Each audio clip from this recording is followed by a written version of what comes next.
So this is the LAMZU Atlantis Mini. This was the first model they ever released, or first shape rather. The mini version, of course. This is the collaboration with Nacho Customs in the elegant blue colorway, which is beautiful. Thank you. Now, obviously, I think anybody who is a mouse, I guess, enthusiast knows that LAMZU has probably the best unboxing experience. I already use this, so the unboxing experience kind of sucks right now, but that's okay.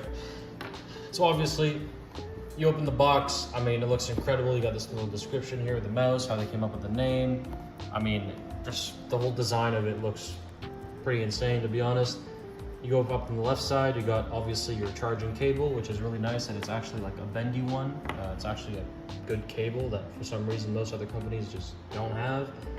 You got this little velvet bag, which to be honest, normally is pretty cringe, I'll be honest. You don't really use these for most mice, but with how nice this looks, you know what? I can forgive you, my sweet baby. Anyway, so you keep going, you got your little 1K hertz dongle, which I haven't opened because I have the 4K hertz dongle. And I mean, listen, I mean, this just looks kind of cool, I'll be honest, and like weird transparent blue type beat. Looks pretty damn cool, you know what I'm saying? You got your little instruction manual, nobody reads that.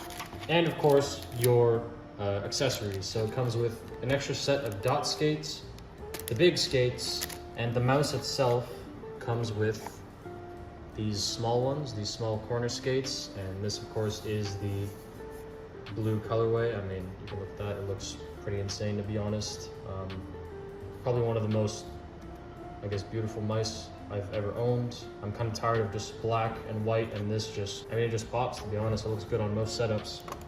And the 4K dongle. I mean, look at that. Nothing is out in that shit, you know what I'm saying? It's good as good. And of course, you guys may see the only grips that are still in here are on the side buttons, and that's because obviously I've used the main grips. You know, they work very well. They look incredible. So, you know, very grippy, yes. And obviously, with everything that comes in the box, it is pretty standard for most mice. It's just a really nice unboxing experience. So looking at the actual mouse itself, this is the mini version, so it is quite small. I do have big hands, but this is really small. It's just a really, really, really compact version of the Atlantis shape. Those are regular hands. It's not that small. Listen, don't judge me. Okay, best ball mitts. Okay. So, I mean, it's very short, right? It's only coming in about 119 millimeters, which is, I guess, on the shorter end. But honestly, this hump on the back side here does fill out your palm decently well. My main issue with 21.5 by 10.5 centimeter hands, the only issue I have is the length. The actual hump itself does fill in my palm quite well. I can do, I guess, a pretty aggressive claw with it, but anything else doesn't really work for me. It's just not long enough. My fingers just hang way over the edge. But that being said, again, this hump back here is really nice.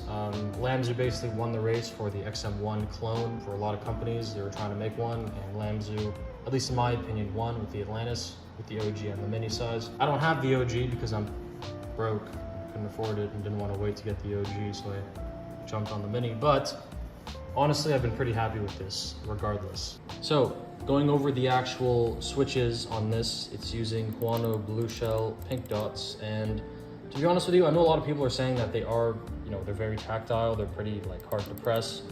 I'll be honest, I kind of like that. Somebody who plays a lot of tac shooters, I think it actually fits the mouse pretty well, and to be honest, they're not that heavy.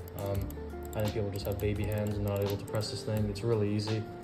The side buttons are really nice. I love the spacing they have here. I think LAMZU is kind of ahead of their time for this. It's just a nice place to have them. It makes it easier to differentiate which one is the front and back one when you're actually playing, as opposed to them being stuck together and it's kind of hard to tell. There's absolutely zero side wobble on the buttons. I mean, they feel, well, the whole mouse in and of itself feels pretty insane, to be honest. The build quality is nice. The scroll wheel is really nice on this. I will say, it's the first mouse I've used that has a scroll wheel that's kind of far back. Some mice have some that are even further back, but this is probably the furthest back I've ever used. And it feels pretty nice. I mean, it's, you know, it's got pretty defined steps. I don't use my scroll wheel very much, to be honest with you, so I guess I'm not the best person to ask for that kind of stuff, but it feels pretty nice. The weight, you know, 49 grams is pretty light. It is a hollowed out bottom shell, of course, but you know, for most people that isn't an issue. For me, it kind of was because I have a cat and she sleeps on my mouse pad. This mouse in general is pretty insane. The next thing to really talk about would be the coating. And this is something that was pretty controversial for many people. I've heard that the black version of this mouse had really, really bad coating and it would stain a lot. This one doesn't at all. It doesn't stain, at least. It is very slippery though. Like, I don't know if you can kind of tell just me rubbing my fingers against it. Like, it's very slippy. It's not very grippy, which is why I use the grip tapes, of course. You know, gotta make sure that my hands are sticking onto this thing, you know what I mean? For coating, it's pretty good. I mean, it's not the best. I'd probably put it like somewhere in the middle tier of coatings. It's nowhere near as good as Vaxi's coatings, for example, but it isn't nearly as bad as the Razer chalky coating that they had on their Death Adder V3 Pro when it first came out. This mouse did stay on my desk for about 7 to 8 months straight when I had it. I loved it. Since then, I've been experimenting with other shapes, of course, being, you know, this is a little small for me, but honestly, I'd highly recommend this for anybody who plays basically any games, to be honest with you. It is made for claw grip, so for people who don't really like using a claw grip, maybe I wouldn't recommend it for them. It's a little weird to do a fingertip grip with these sloped sides that kind of go inwards. So it forces your fingers kind of inside the mouse, and the hump is really high, so it's a little awkward to do a fingertip grip with this. But if you do use a claw grip and you've got smaller hands than me, I mean, the Mini's a pretty good shape. Otherwise, I'd probably just recommend going for the OG Atlantis. And yeah, I mean, that's about it. Thanks for watching. I hope y'all vibe out, and remember to use your grip tapes.